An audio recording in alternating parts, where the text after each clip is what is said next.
Wapendwa wanafamilia ya Mungu, tusimame imara katika imani. Haleluya!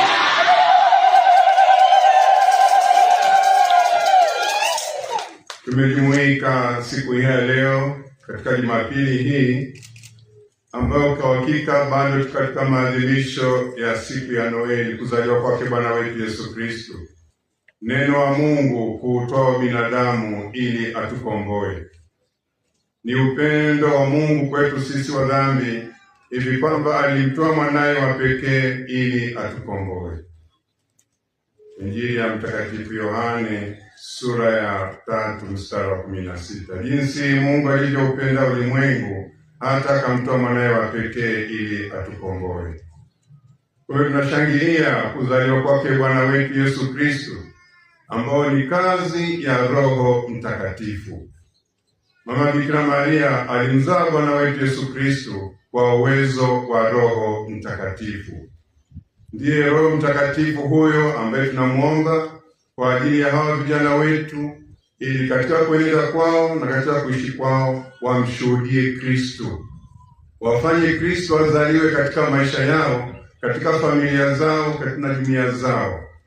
Kwa maneno na matendo yao watu wakutane na Kristo. Yote inawezekana wakiongozwa na Mungu Roho Mtakatifu. Na sisi ambao tumeshampokea Mungu Roho Mtakatifu, maadhimisho haya yahuishe uwepo wa Roho Mtakatifu katika maisha yetu, kwamba na sisi mahali tulipo, katika familia zetu, katika shughuli zetu za kazi, watu wakutane na Kristo, Kristo mwenye upendo.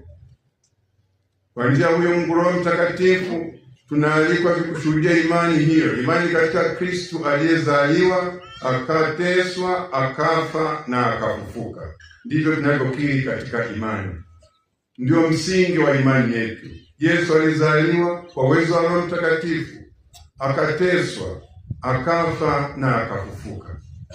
Wajibu wetu sisi ni kumshuhudia Kristo, kumtangaza Kristo, kuwafanya watu wakutane na Kristo kwa maneno na matendo yetu.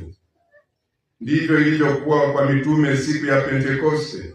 Tumesikia katika somo la kwanza, Mtume Petro kwa ujasiri mkubwa anashuhudia matendo makuu ya Mungu.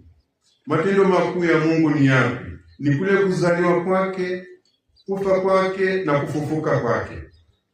Na kwa kuzaliwa kwake, kuteswa na kufufuka ni mwito na mwaliko muongokee Mwenyezi Mungu.